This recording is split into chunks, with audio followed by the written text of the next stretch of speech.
Welcome back to our weekly Godcast, and really fun to be able to do these things with all of you and to be able to connect. And so I hope that these thoughts are helpful for you. And these are things we're going to continue to talk about once we get there.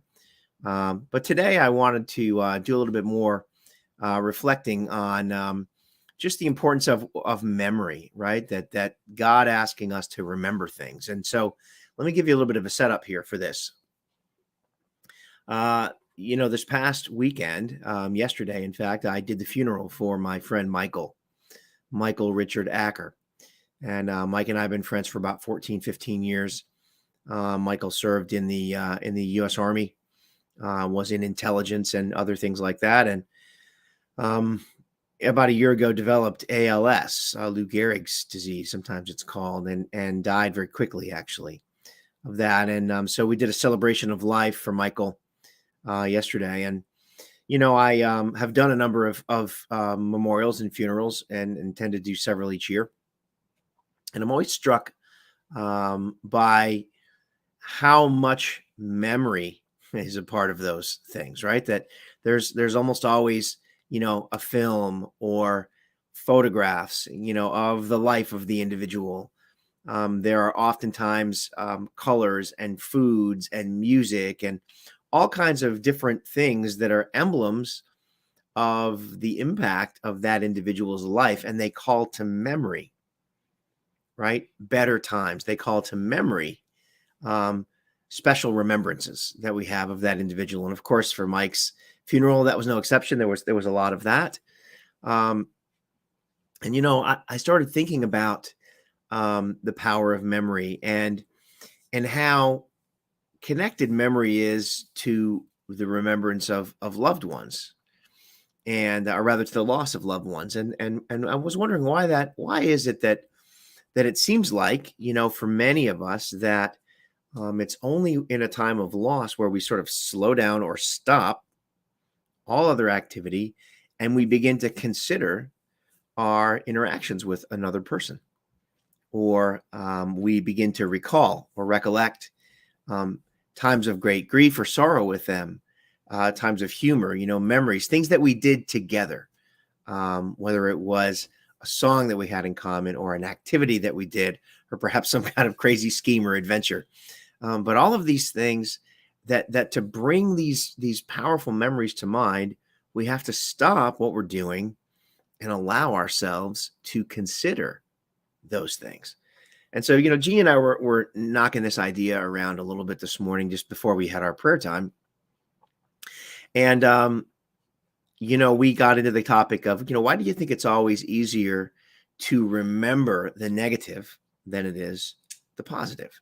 That why is it that I can be very busy doing almost anything, even something very fun and really rewarding, and a negative memory can come whizzing through my mind, right? Or a negative thought, or I can find myself almost going from a really happy moment to a really sad moment, and it seems like those negative things could just come sweeping in so quickly and so easily, and almost without me even knowing that they're coming.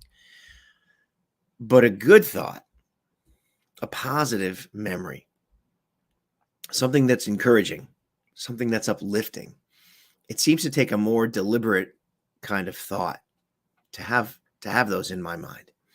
And so Gene and I were talking a little bit about why that might be. And, we're not brain surgeons or neuro scientists, and so we don't necessarily understand probably the science behind these things. But we did agree that it seems easier to think of positive things when we are still, when we devote time to considering those things. And so I don't know how many of you keep, some kind of a gratitude journal, or you write notes or cards to friends or family or loved ones.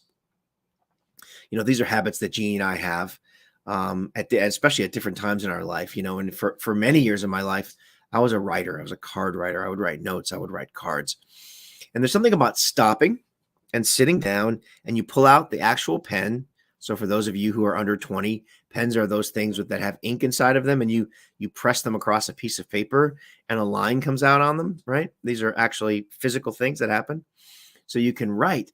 And the act of writing, that tactile act, right, of pushing pencil or pen to paper, writing a card, what it does for me, and I think for most people, is it brings thoughts to mind, that it helps me recall that if I stop to write a note, I think about the person about whom I'm about to write naturally.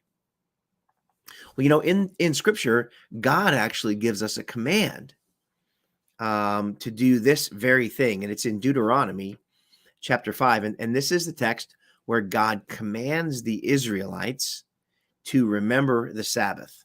And I'm going to go ahead and try and put that scripture up on the screen here, and we'll just read it together.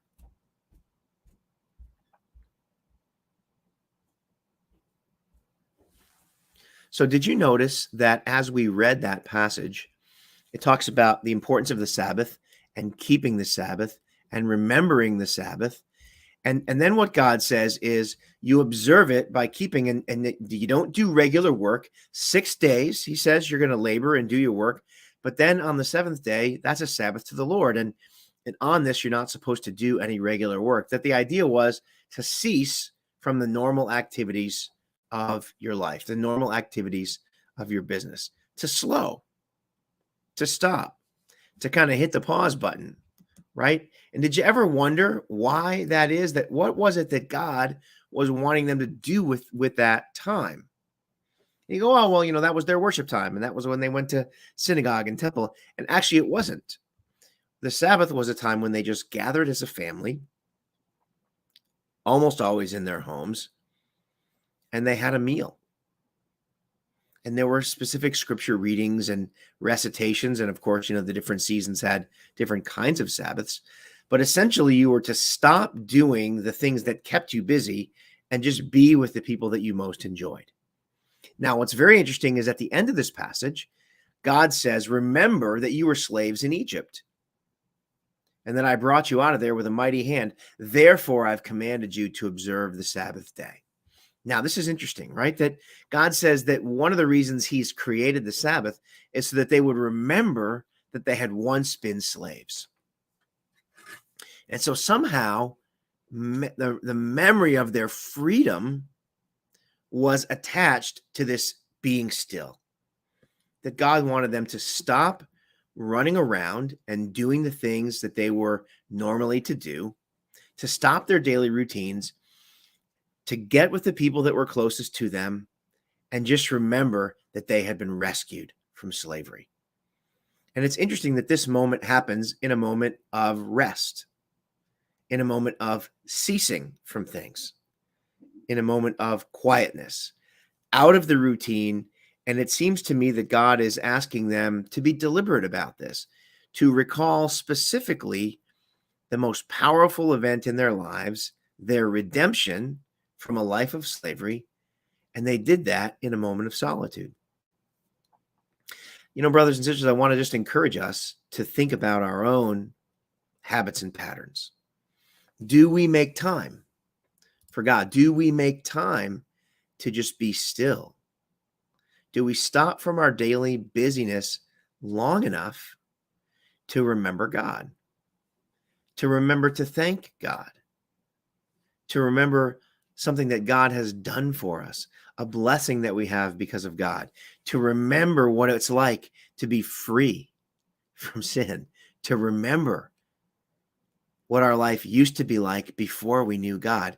And it takes time and it takes stillness. And I would say it takes practice to do these things. They're not normally the way that we think.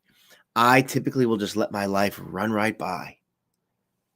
And so I want to encourage us to consider the power of stopping, the power of removing some of that hurry, creating a little bit of margin in our life, time that my mind can wander to the things of God, reflect on the things of God, and rejoice in the things that God has given me and that God has done for me.